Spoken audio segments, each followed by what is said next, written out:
BJP corporator Deepak Singh Rawat ने बल्दी ओस्मान नांदेड़ के opposition leader के ओहदे का चार्ज संभाल लिया है। बल्दी ओस्मान नांदेड़ के अपोजिशन लीडर मुंतखब होने के बाद दीपक सिंह रावत ने रुकने पार्लियामेंट नांदेड़ प्रताप पाटिल चिखलीकर की मौजूदगी में ओहदे का जायजा हासिल कर लिया। सुप्रीम कोर्ट के हुक्म के बाद बल्दिया ओस्मा की मेयर दीक्षा कपिल धबाले ने दीपक सिंह रावत को अपोजिशन लीडर मुंतखब किया था।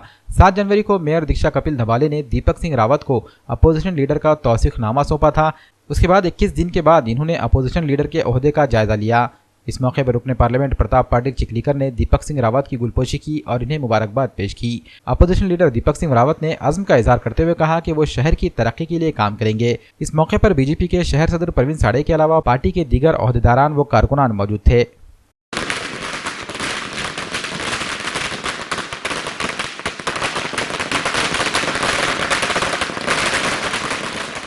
विरोधी पक्षनेते म्हणून माझे सहकारी मित्र दीपक सिंह रावत यांनी त्या ठिकाणी विरोधी पक्षनेत्याचा पदभार आज आपल्या सर्वांच्या आमच्या सगळ्या नगरसेवकांच्या महानगर जिल्हाध्यक्ष मंडलाध्यक्षांच्या उपस्थितीत स्वीकारलेला आहे।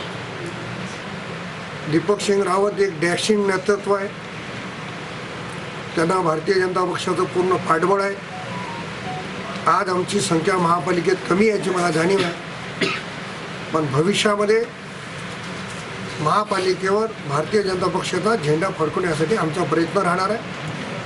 दीपक सिंह रावत यांनी अतिशय चांगलं काम करावं, त्यांना माझ्या पूर्ण शुभेच्छा आहेत। याबद्दल अधिकृत निवड झाली ते आमचे नेते श्री प्रताप पाटील चिखलीकर, महानगराध्यक्ष प्रवीणजी साले व आमचे महाराष्ट्राचे नेते देवेंद्र फडणवीस साहेब व सर्वांनी निष्कर्ष काढून मला हा विरोधी पक्षनेते पदाची जिम्मेदारी दिली होती।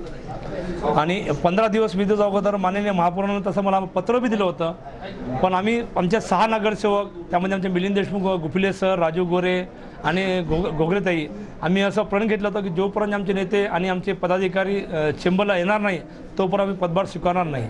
आणि आज आमचे नेते आणि आमचे नेते प्रतापजी पाटील चिखलीकर साहेब आणि आमचे सर्व पदाधिकारी इथे आल्यानंतर आम्ही हा पदभार घेतलेला आहोत। जी न्यायालयात धाव घेतली ते आम्ही पक्षाच्या विरोधात नाही किंवा व्यक्तीच्या विरोधात गेलेलं नाही।